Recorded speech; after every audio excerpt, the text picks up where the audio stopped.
guys, Phillips here, welcome to our November 15th DVD update. I talk about all the DVDs and Blu-rays I've gotten over the last 2 weeks or so. Like I always say, if you guys enjoyed this update, definitely give this video a thumbs up. Leave me comments below on what you thought about the titles I checked out in this update, any future titles you'd like me to check out for future updates, and some of the titles you guys have checked out recently.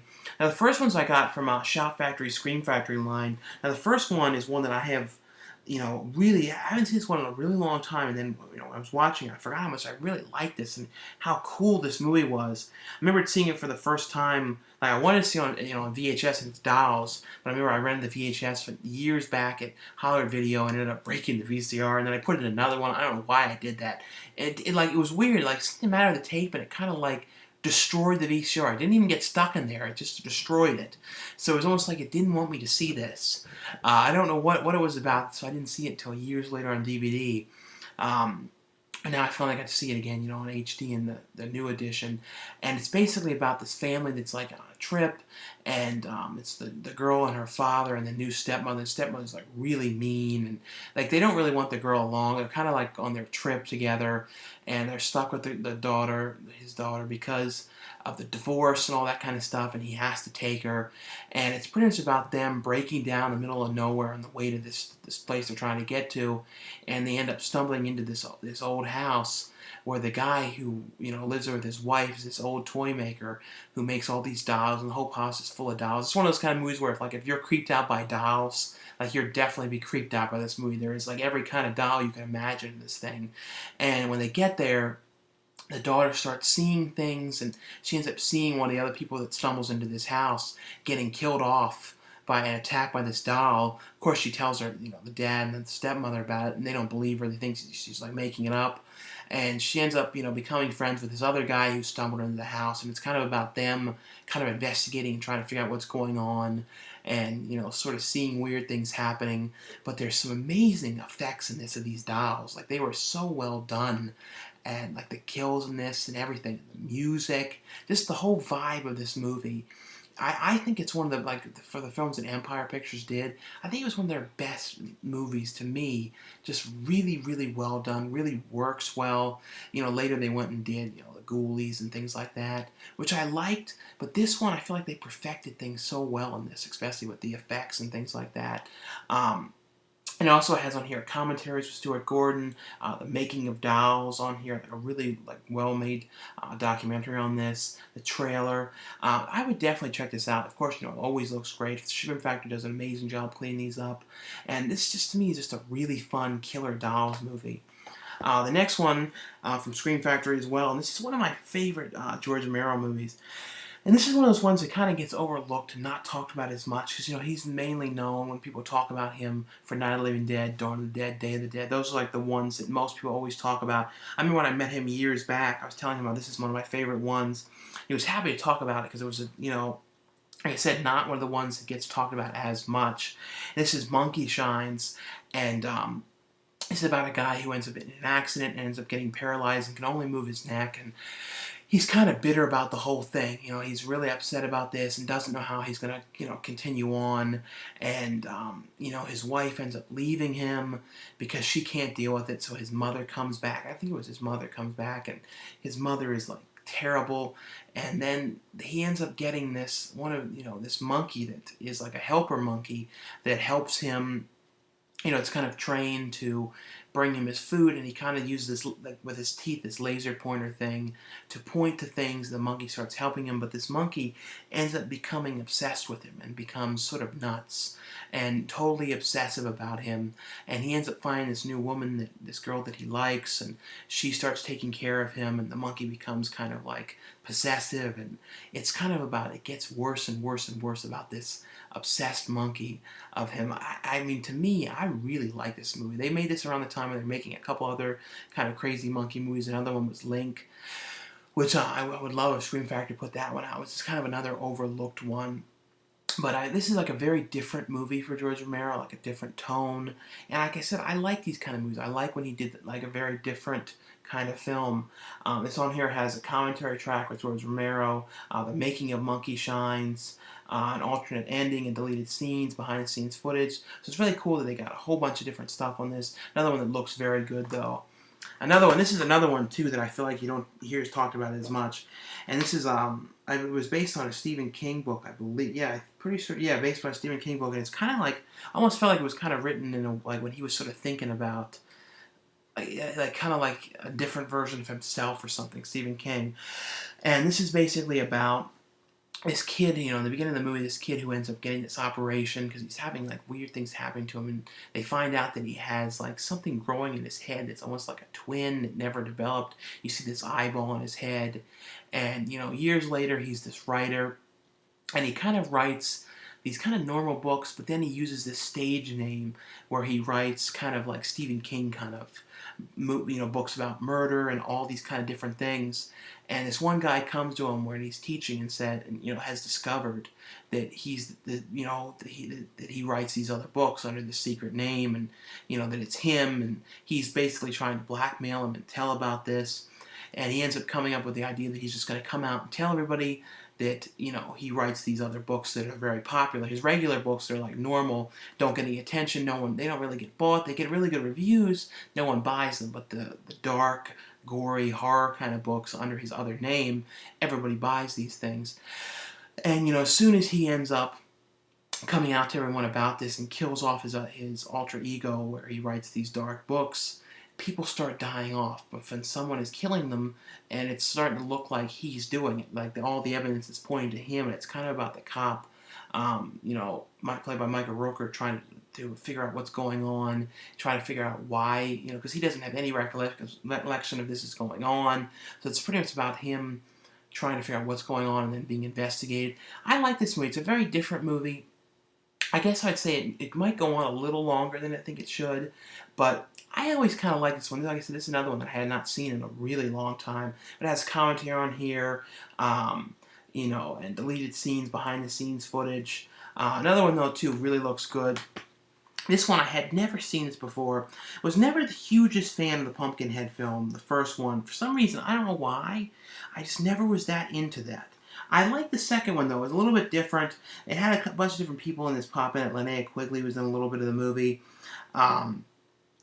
Jeff Burr directed this, who did Leatherface, the third Texas Chainsaw movie. This is Pumpkinhead 2, Blood Wings. This is about, it kind of, like I said, I don't really remember the first one that well, but it kind of picks up after the first one about these kids end up, hitting this woman with their car, who lives out in the shack, and end up hitting her. They end up kind of discovering and, end up like going out there and messing around and like awakening this demon, and the demon is like possessed, and it's kind of about the demon coming back and killing people off, and it's kind of them trying to stop the thing and discover, figure out what they've done wrong and why this thing is coming after them, and try and figure out how they're going to solve these problems.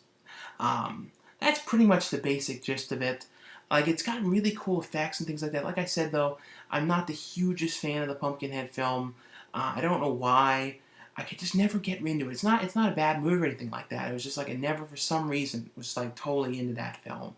But it has on here a interview with the director, recreating the monster, interviews with Greg Nicotero.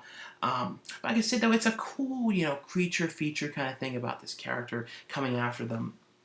The next one from Warner Brothers is a found footage like disaster movie, about like these terrible storms coming.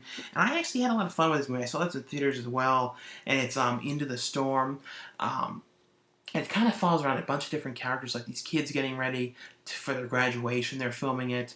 The one guy played by Matt Walsh, who's like this kind of crazy guy who follows storms, storm chaser, and he's like kind of not having much luck lately, and he's this show, and he needs to get some really good footage, and so he's kind of like going out there and he's gonna like be risking everything to get this, and he doesn't really care how dangerous this storm is. So it's kind of about following all these different characters about this storm coming, and it's actually pretty well done with the storm. It's like a crazy storm. It's like destroying everything, destroying the school. I actually like this. I think it was like a pretty cool, like end of the world kind of. Well, it wasn't the end of the world, but you know what I mean. Like this natural disaster, kind of like terrible things going on, and plays out pretty well. It was actually a different take on the whole thing. Being a found footage thing, because it's taken all these different people who are filming, and there's even like these weird kind of like rednecks characters out in the woods messing around, and they were kind of like the comedic relief for the movie. I mean, they were a little bit kind of funny for this movie, like because it kind of, I don't know, I just liked it. It was just like a silly, kind of crazy movie. There's a bunch of featurettes on here. I think a lot of people like this. It's just a fun, natural disaster movie. Even though what's happening is not terrible, like 'cause that stuff really happens in real life. But the actual movie is played kind of like silly. The next one from Anchor Bay. This is based on a book, and like at first I didn't even know what it was, and I remember looking up the cover, and it's like that old guy with the beard. I'm like, oh, I always remember seeing that book on the summer reading at school, and I never read it. Yeah, I was never a big reader. Like most of the time, I read the Cliff Notes. I'm always more of a movie person, and it's The Giver. I actually like this movie. I think the one thing I would say about this movie though was it's only like 97 minutes, and sometimes like for some reason I feel like a movie like this. Like normally I don't always love really long movies. I almost feel like this movie could have been a little bit longer, just because I felt like there was a couple things I wish they expanded upon. But it's pretty much about this like society where like the movie's in black and white in the beginning. That's pretty much about there's years back they've done this change where they've injected people with things, so pretty much the world is all black and white. Nobody really has any relationships, and nobody really is really like has no feelings for each other. They're kind of just sort of like living their lives, but never really doing anything really. They're always kind of doing the same stuff, and they all, like I said, have no relationship, no anything, no sex or anything. They don't know about anything in this world. And it's about this kid who ends up, they kind of like pick their places, what they do in their lives, and he ends up deciding that his job will be to be the giver, which is Jeff Bridges' character, and he's like the guy who knows about everything that happened in the past, all the bad things that happened, all the memories, because like no one has memories of anything, no one knows about the past or anything except Jeff Bridges' character, and he's basically being taught about the past from him, and then he kind of, from that happening, he ends up starting to like stop his injections and start to real see the world and everything like that. It's kind of about what he does. I really like this though. It had some weird use of stock footage. I kind of wish they would have shot more of it.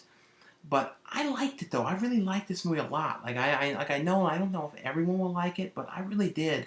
I thought it played pretty well, and I just like these kind of movies. It had that kind of Pleasantville vibe too, with the when people when he stopped with the injections, had seen the color coming back. But I really recommend this one. I'm sure a lot of people read the book, because it was like one of those summer reading ones. Like I said, if I did, I probably cliff noted it. The next one from Millennium is Autómata, and it's kind of like an iRobot kind of movie, kind of like AI, but more like an iRobot.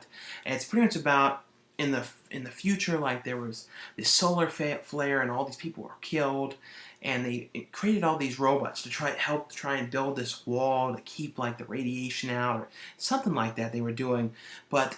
And then Antonio Banderas' character is the character who goes around and investigates cases of if these robots have done something wrong, because the robots have been programmed with all these certain things, like to never harm anybody and things like that. But he goes and sent out to these cases to investigate them, and one of the robots looks like it's like doing something weird, where it's like building modifications to itself, and the one robot kills itself, and they want answers. They want to try and figure out what's going on. They kind of think that he's making things up, and it's kind of about him trying to investigate it and try and figure out what's going on and why these robots are doing this. I thought this was actually pretty cool. It had it kind of like a Blade Runner vibe too, like with some of the visuals and things like that. Like it had some of those kind of interesting kind of visuals, like projections and big things outside, and like a cool view of the future. Like if you like, futuristic kind of movies and things like that, I think you guys would like that. The next one is from Blue Underground, and I always liked this movie. It was kind of, it's a little bit of a slow burn kind of movie, but there's some pretty cool effects in this, and I really feel like George Romero got inspired by this for the scene in Land of the Dead when they were all coming out of the water, and this is shock waves, This is about like this cruise ship, like the ship of these people going out, and they end up getting stranded. You know, the ship breaks down, the boat ends up breaking down. They end up going off into this island. This is an island where there's this crazy guy who's, you know, done these experiments on people, and there's like these Nazis like underneath the water, and they're coming back, and they're coming after the people on the island. And you know, it's only PG, so it's not like a real gory kind of movie or anything like that.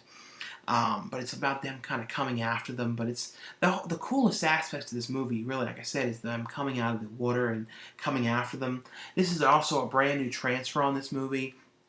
Look, I thought it looks pretty good. Like, this is the best I've ever seen this look. It has on here a commentary of the director, some new interviews with the cast. I like this movie, though. It's a pretty cool, you know, weird zombie movie. One of those ones I don't feel like as many people have seen. I would definitely check this out. Like I said, this is always one that I liked. Also, too, definitely worth the upgrade because it really is cleaned up way better than any of the past editions. The next one from Vinegar Syndrome. And Vinegar Syndrome always does, I've always talked about in the past, an amazing job cleaning these movies up. And like when I first heard they were putting this out, like I was really excited. They're also going to be putting out, coming up, I think, Maniac. I think that what it was, Maniac, the one with the Madman in the Woods, that Madman Mars, and they're putting out a bunch of different other ones they're putting out on Blu-ray. This one is Christmas Evil, and I like the new artwork on this one a lot. This is the Blu-ray of it, and to me, this is a really pretty cool Christmas horror movie slasher. I actually like this almost a little bit better in some ways than Silent Night, Deadly Night, just because it's a little weirder, and I like that. It's about this guy who is, you know, as a kid, he saw, his dad dressed as Santa Claus, and his dad was like making out and like, sleeping with his mother dressed as Santa Claus, and it kind of ruined it for him, and he became kind of obsessed. And years later, he, is one of the managers of this toy store, and he starts to like dress, like put on beards, and around the neighborhood, he's spying on all the neighborhood kids, the ones that are nearby, watching them, and he has these books that's like the good and the bad, and he's writing down, like, if he sees them, if the kids do something good, sees the kids do something bad, and he's kind of like thinks he's Santa Claus, and he's like acting like him, and he's like totally cracked up and nuts, and obsessing about this, and it's about him basically going out and what he does on Christmas and what his plans are. It's a slasher movie. But I like this one. It's definitely just a creepy, weird one. John Waters says, one of the greatest Christmas movies, and it actually has a commentary on here with him. It was from a couple of years back he did it, but I'm glad that Vinegar Syndrome included it, because I remember really liking it. It's actually fun to watch it with his commentary. And it has on here the old commentary track 2 from the DVD, and the one from years back that was on the Trauma DVD. So they put that one as well, and that one hasn't been on one for a while. And it has on here deleted scenes and screen test, and then vintage screening cards. It was kind of cool to see it, like the things people were saying for the test screening of this. But this is a really, really, really cool Christmas slasher film, and also, like I said, Vinegar Syndrome does such a good job cleaning this up. This is looks amazing compared to what it's looked like in the past, especially like the VHS. There's basically always taken from VHS prints for a lot of the old DVDs of this. So this is definitely worth checking out. The next one from IFC Midnight, through MPI, is The Damned, and this is from the producers of Saw. This is kind of about these.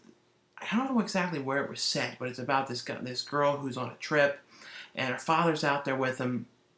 Not the guy playing her father. I know he was older. He's kind of looks young, but I feel like he just looks a little young to be playing the father. But because the girl looked like she was in her 20s, it just I don't know, for some reason it just seemed like almost like she would have been dating him or something. If you watch the movie, you know what I'm talking about. The guys always look young. That actor who was in the Twilight movies, and it's pretty much about, though. They end up going out and they're sort of sightseeing and things like that. They end up going on this one road, and they're saying, the storm is coming. They're saying, don't go out there. It's dangerous. And of course, they end up getting into this mudslide, and end up getting, pushed off the road. Then they end up finding this house that they wander into, try and get out of the rain, and to call for help about what happened. And when they go in there, they find out that there's this girl like tied up in the basement, like locked away. Of course, they let her out, and doing that was a terrible thing because there's like something wrong with this girl, and then terrible things are going to start happening to them. I kind of like this one. I didn't think it was like the absolute greatest movie ever, but I actually kind of liked it though. I like these kind of like movies that are like, things happening in the house, and it kind of felt like a little bit like a 70s kind of movie, a little bit. It's called The Dam, like I said. I think it's worth checking out, though. The next one from Magnolia is Ragnarok. I believe that's how you say this. And this was actually a pretty cool Norwegian horror film. It's pretty much about, though, this guy who's like a scientist and, archaeologist, and he's like trying to tell his like findings about what he's found out about this investigation of this sort of Viking ship and this thing like that. But he really didn't, like, exactly what he was investigating. I don't exactly remember, but he was... They didn't really seem very impressed with it, and they didn't really feel like he got much out of it or really discovered much. So he ends up going on this kind of expedition to try and prove things and try and bring back more facts of them. And of course, when he goes out there, he ends up discovering there's this monster out there, and it's kind of like this creature, kind of like killer creature kind of movie about them out there, trying the expedition to try and find the thing and all the things that are happening to them out there. It's a fun, like, kind of creature feature going out there, and the thing coming after them. I actually kind of liked it. I thought it was actually kind of an interesting one. And there's some pretty cool stuff in this one, too. The next one from Magnolia as well is Frontiera. And this has Michael Pena and Ed Harris. And it's about, Michael Pena is like crossing over the border illegally. And he ends up, there's like these kids over there screwing around that are trying to shoot people that are crossing over, and they accidentally end up shooting Ed Harris's wife, and end up killing her. And it's kind of about the investigation, because they end up finding Michael Pena's character next to her, trying to help her. The woman was actually just trying to give them water and help them out, because she was trying to help them. Ed Harris's character is like an ex-sheriff, and it's kind of about the investigation and trying to figure out what happened, and all the evidence is pointing to Michael Pena's character, but Ed Harris is starting to feel like maybe he didn't do it, maybe he didn't kill his wife, and it's kind of about him trying to figure out what happened and try and put the pieces together and figure out what really did happen. I actually like this, though. Michael Pena I've always been a fan of. I always think of him, though, in the comedy movie, Observe and Report, but he's been in a lot of like really great dramas. I always loved him in that Observe and Report movie, though. The next one from Sony is the Daniel Radcliffe movie, What If? And this is like a pretty good romantic comedy movie. Didn't absolutely love it, but I liked it for the most part, though. It was kind of about him. He just got over a breakup, and he's kind of was sort of obsessive about the whole thing, and he's kind of trying to get over the whole thing. And he ends up meeting this one girl at this party, but she ends up already having a boyfriend. But they start becoming really good friends and start to kind of like each other. But the boyfriend's like, I don't want you seeing her like that. And, and it's kind of about them starting to like each other, but at the same time with her, that boyfriend, and what they're going to do. And it's just a well-made, I thought, romantic comedy, with a kind of modern kind of feel to it. The actress in this kind of reminds me of the one who played Matilda, kind of like now. She still acted a little bit. But I thought it was pretty good. Like, I didn't, love it or anything like that. But I thought, if you want to see a nice romantic comedy, though. The next one, and this is the movie that the day I saw this, I ended up getting that cellulitis, that rash on my leg, and had to go to the hospital. So this is the movie that technically, the day I saw this, was the day I decided to lose weight, because of this movie. So this movie technically might have saved my life in a weird way, because it was the day I saw this. So it's weird watching it again, though, because I kind of remembered, though, like when I was in the theater, like when I first saw this, how sick I felt, and I didn't know what was going on. I thought I was having a heart attack. I had like a 105 temperature. It was awful. Like that experience, though. But it's pretty much about Channing Tatum and Jonah Hill's character from the first one, who were in high school undercover, now going undercover, investigating something at a college. And I think it's a fun movie. I think Channing Tatum is really actually pretty good at comedy. I remember too, like when they first did it, he didn't think he could do it, comedy. But I actually really like him in this. These are just fun movies about them in college and, investigating, about the thing they're investigating in school. I can't remember offhand. All I keep remembering about this is about, what happened. But that was mainly what I want to talk about with it. But it's on here as a bunch of deleted scenes and a commentary with the cast and the crew. But this to me, I liked it. Though it was a fun movie. The next one from Lionsgate is Reclaim, and this is pretty much about Ryan Phillippe's character and his wife who came out to, I think it was Puerto Rico, to end up for adopting this girl that they've were coming out to adopt. And there's something weird about the whole experience that's going on there. And it turns out, when they end up getting the girl that they're going to, adopt, they take her back to the hotel. And it turns out there's something very strange about the whole experience. And it's all a scam. And they end up taking the girl back. And it's all about, trying to get as much money out of them as they can. The amount of money that they spent and to get this girl, and then it's kind of about them trying to get her back, and like all the kind of things that go wrong. And John Cusack, I always call him John Cusack. Even Brenton screws that up in his videos. Wet movie. He's in it as well. He had the same look he did in another movie, almost like he had the same wardrobe. But I actually like this one a lot. It was like I always like these kind of movies too, trying to figure out what happened and where the kid, trying to find him and things like that. The next one from Lionsgate. This is one I was really looking forward to seeing, and it's kind of a strange movie, and it's called Ginger Clown. And it's funny, it says in the beginning of the movie it's set in the 80s, but for some reason I feel like they filmed this movie thinking it was going to be set in like the 50s, and then like changed their mind last minute or something, and they're like, well, people don't want to have it set in the 50s, so let's not have it set then. But I couldn't figure out exactly how that's happened, because it's like all the cars were like 1950s kind of cars, but they said 80s, but it's pretty much about this kid who ends up getting dared to go into this old abandoned amusement park, and this girl that he really likes ends up going out there with him. When they get out there, it's like they're seeing all these weird things with all these weird characters. It's almost like a deranged Goosebumps or something.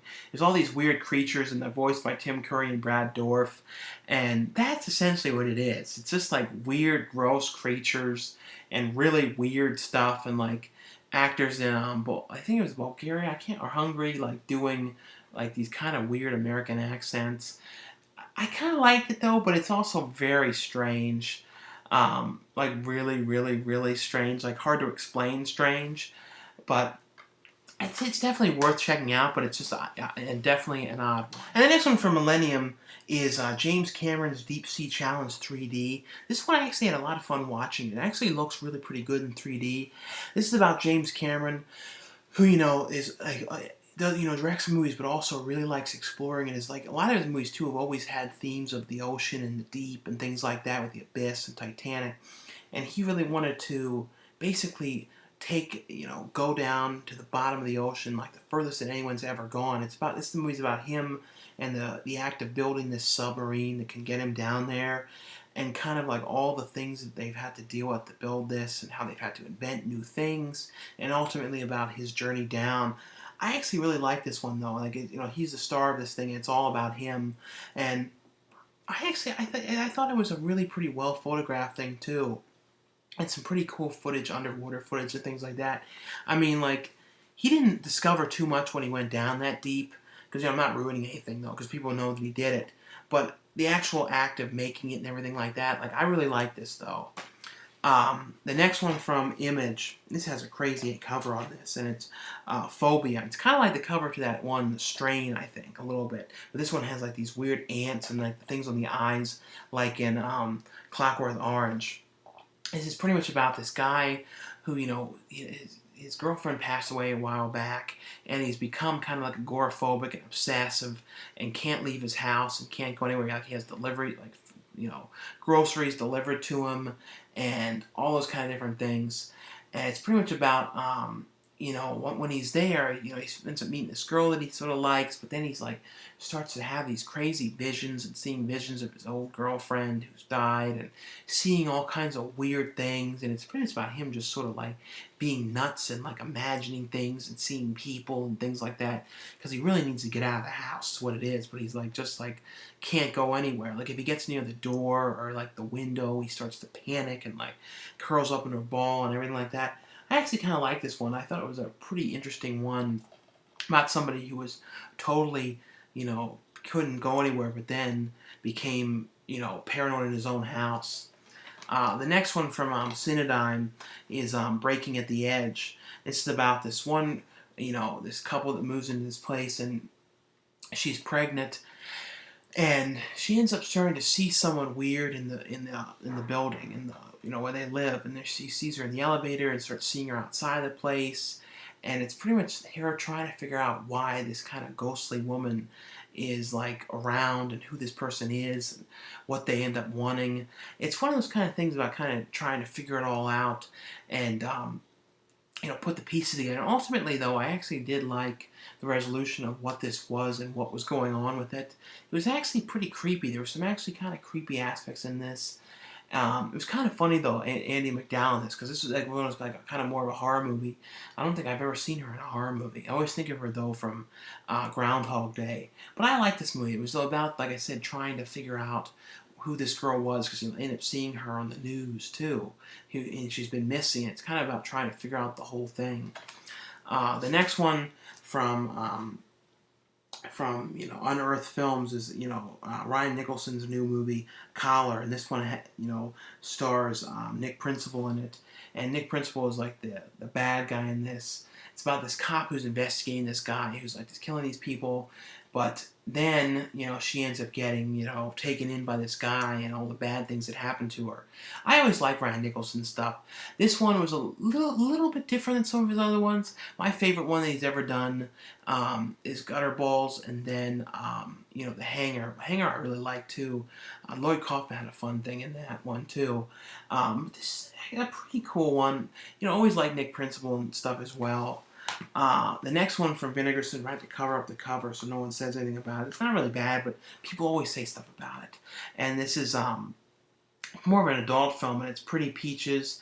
I actually thought that, first of all, we're talking about the picture quality. Again, Vinegarson did an amazing job of this. Like, it looks like it was shot yesterday. Like, I almost wish they'd do a documentary about how they find these prints and how they, remaster them, because the prints are amazing. Like, you would never think that the prints existed in this kind of quality.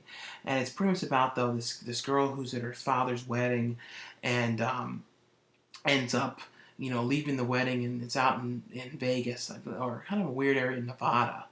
This kind of old town kind of area. She ends up breaking down and then hitting her head and forgetting who she is, and she ends up getting taken in by these kind of weird perverted guys who are like, taking her with her on their journeys and things like that. Of course I said this is an adult movie, but it's pretty much about like these weird kind of characters she comes in contact with and the weird things that happen to her. It's a very, very weird new film, I'll tell you that.